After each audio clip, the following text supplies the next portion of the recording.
Hi everyone, this is Robin, your chronic fatigue expert. I wanted to touch on 3 questions in this video, and it's probably some concepts that you may have never heard of before, and we'll just dive into the questions that I pose. One is, what is introception? Because we all know that we have 5 senses and we sense the world through those, but we have something also called introception, and that is basically how we feel on the inside. And for a person with chronic fatigue syndrome, when they go inside or they think about going inside, they would probably feel a lot of pain. They would feel uncomfortable. They would feel bad.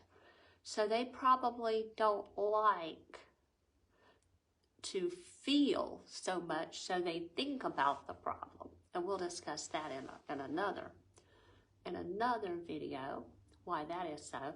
But their feelings, and pain is a feeling. Pain can be an emotion as well. It's not just a sensation in your body. It's a feeling. When one has heartbreak, this is most notably the way you can tell that pain is a feeling. You feel that. Pain is an emotion. You feel that heartbreak. So pain is also an emotion. It's not just a bodily sensation. Pain is meant to be a warning sign and to tell you something's wrong. But when pain becomes an emotion, then it can get magnified. It can get to be a problem. And you have to determine whether your pain is emotionally based, which can be changed and it can be modified, or if it's actual physical pain, if something's actually broken in your body, you want to feel pain. That's nature's way and your body's way of telling you something's wrong. But if nothing's inherently wrong, you probably don't want that pain. So that's what introception is. If you can scan your body, you can feel different things.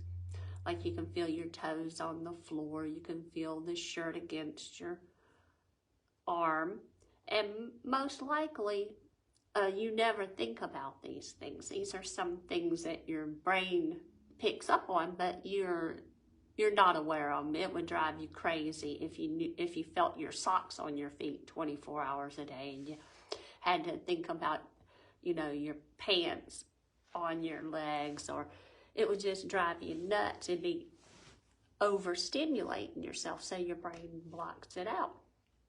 But it's a good way to get in touch with yourself and know what's going on in your body is through introception. And when you connect with your body through your senses, then you're more aware of what's going on in your life, and you're more aware that you have some control, some conscious control over what's going on in your body. And it's not just happening to you, you can control it. So that's where introception comes into chronic fatigue syndrome. You can control some of the symptoms. You're not used to it. You've never been taught how to do it. Many will say you can't control it, it's just a downhill slide. But I say to that, they're lying to you. But that's my opinion. And I think that you can get better. The second question I wrote down is inner healing intelligence. What's that? I believe that every human has the intelligence to get better. We know what we need to get better. If we listen to ourselves, if we know what's going on and we know how to fix it, and this is a singular thing for you.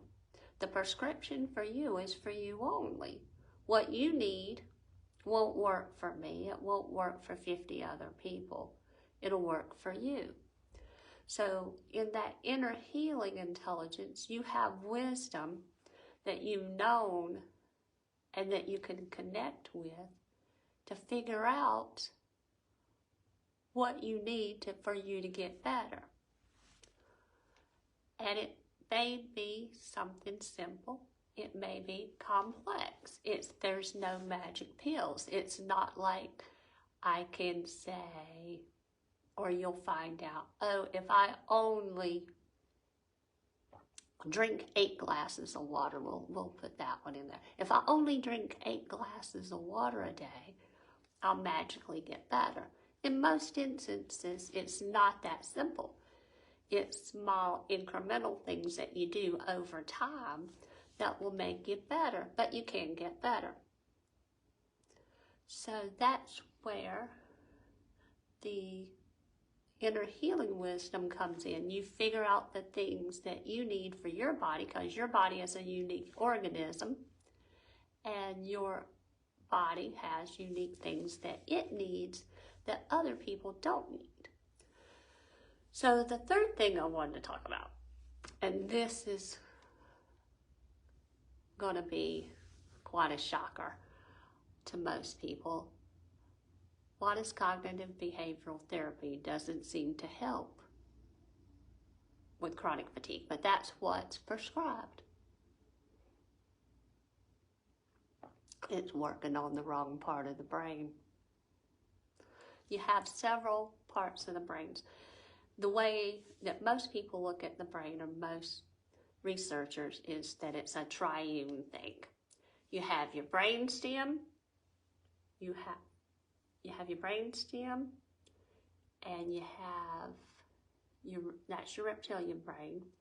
You have your mammalian brain, which covers that, and then you have your prefrontal cortex covering that. That's your thinking brain.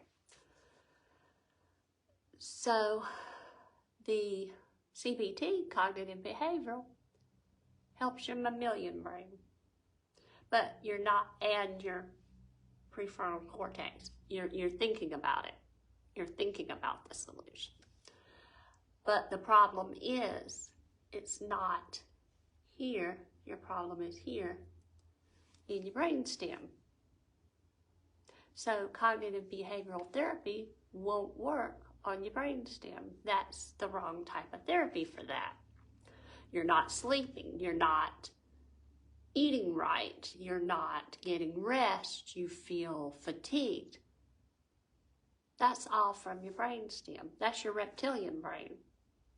So you got to do things that your reptilian brain responds to, and you got to do therapy or methods that calm the reptilian brain. The reptilian brain is your fight, flight, freeze, or fawn response.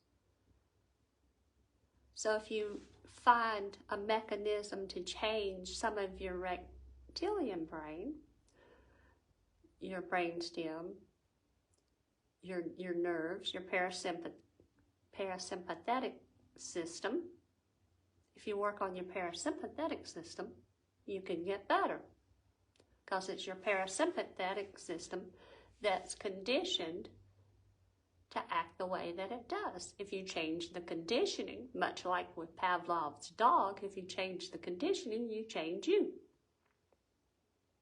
You can learn new responses. You can learn to heal these things. So if you want to know more, just keep watching my videos. I'll give you some more information on each of these things. And thank you for watching this. I hope you learned something new, and I hope it gives you an impetus to learn more about the 3 portions of your brain, and learn how that affects you and how that may help you in your growth. And as always, thank you for watching my videos, and thank you for continually watching them. I do appreciate it. And have a wonderful day.